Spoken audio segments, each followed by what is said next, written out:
Alright guys, so today I'm doing a really quick video just showing how I'm using Claude and a Framer MCP to essentially just build out client websites that not only look pretty, but you have full control over and that actually convert. Now what I've been doing for the last couple of weeks and months is I just go onto Pinterest. Like, it's that simple. You go into Pinterest, Safari, Google, or you find other winning websites within your client's niche. Say you're doing plumbing, for example, you're building a website for a plumber. Just look up plumbers who are doing really well and just take inspiration from their website. It doesn't have to be complex, you just need some inspiration, because the problem is that if you're using tools like Lovable or Base 44 or Replit, any of these AI website building tools, you're just going to get the same result as everybody else. It's going to look totally AI slop.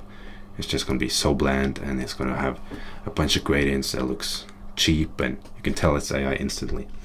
So you're going to want to have some human design skill combined with AI. Now you can use AI to speed this up, but just don't rely 100% on AI and tools like lovable, Replit, etc. Now what I've been doing is I simply go into Pinterest, I find websites like we're seeing on my screen right now, and I take sections that I like. So I find different sections from different templates and inspirations, and I simply combine them. Now here I have a section that I like, our service area. This would be suitable for any kind of service business that have locations or have multiple locations. So I'm going to make sure that the Framer MCP is connected. I'm not going to want to show you guys that, so I'm going to blur that out. And I take the section, a screenshot of the section, and I just tell Claude. Sorry guys, I need to connect Whisper. I'm not going to type that out myself. There we go. Let's see if it works now.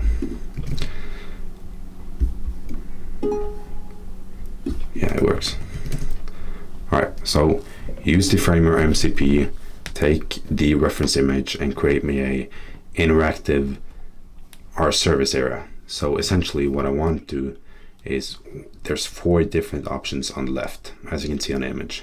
And once you click one of those options, there's one image to that option.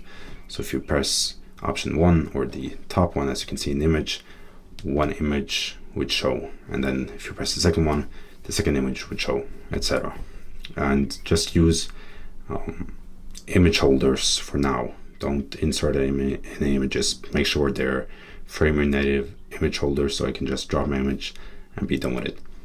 And make sure there is a tag on the image which says the location. Now make sure I can edit this and make it interactive, make it smooth and premium, make it look exactly as it is on the image, and make sure all buttons, text, etc. are interactive and properly built. Now, that was really poorly said, but I hope and I think that the Claude is going to understand it. So now it's just reading Framer skill, and you're going to have to set Claude up with Framer to do this. And you just go into Claude if you have the Pro plan, and you search up connectivity tools or whatever. You just get the MCP, and then it's simple as that. But now Claude is going to start working within the Framer project which I've set up.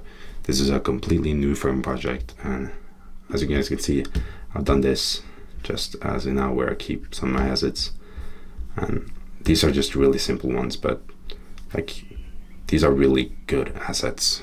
If you take a look at local plumbing websites, like they're gonna have absolutely horrible assets. It's gonna look old and outdated, and they're gonna pay you a fair price for something like this. You can just see all this was built with Claude, by the way, so it's like it took me 30 seconds. I just screenshotted the asset I wanted, pasted it into Claude with a simple and short description, and then just spat it all out. Now we're going to see if Claude is able to cook something up here. Like, in mind, this isn't foolproof. Like, Claude messes up and a lot of the common errors are messing up the buttons and the size of the buttons and just making it not fit right, making it cropped or whatever, making the images completely ineffective and whatnot. And I hope it's not done yet, because it messed up already. So what I just like to say is, I just tell it like, hey, there's nothing showing. Make sure it's actually on the blank project in the Framer MCP. Right now there's nothing to show.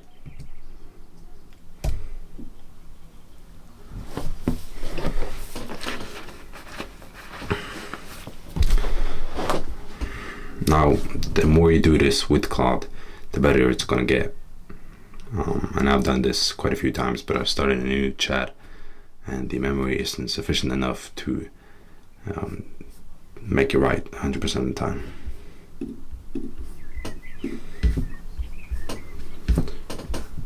I mean, yeah, here we go. We got something here. Let's make sure that it's interactive. Like, this is interactive, and this is pretty close to the same, or to the image that I included. It isn't 100% the same thing, but if you go a little back and forth, you can very easily create and tweak the design to your liking and to your client's liking. But yeah, and once you've done this, and I mean, as I said guys, this was a completely new Claude chat, and therefore it's not really that good. Once you start building a couple of assets and Claude gets familiar with your workflow, it's going to be able to cook up sections like these in under 2 minutes, and then the whole website in under 15 minutes tops. And keep in mind that this is not the same AI slop that these business owners keep getting calls from, teenagers trying to sell them a AI website that isn't tailored to their business and isn't going to make the client any more money. It isn't going to get them any more clients, any more customers, which should be your goal, because it's their goal, and they're only going to pay you if you help them solve a problem or help them get them more money. If they make more money, you make more money. As simple as that. Yeah guys, I'm not gonna play around with this because I wanted to keep the video short, but if you guys want a more in-depth tutorial on how to do this and how I'm actually using this to deliver to clients, make sure you guys drop a comment below and make sure you guys follow along, because this is pretty insane, and I'm planning to show you guys more in-depth effects on how I'm doing this. Yeah, so make sure you guys stay tuned for that, and I'll catch you in the next one. Peace.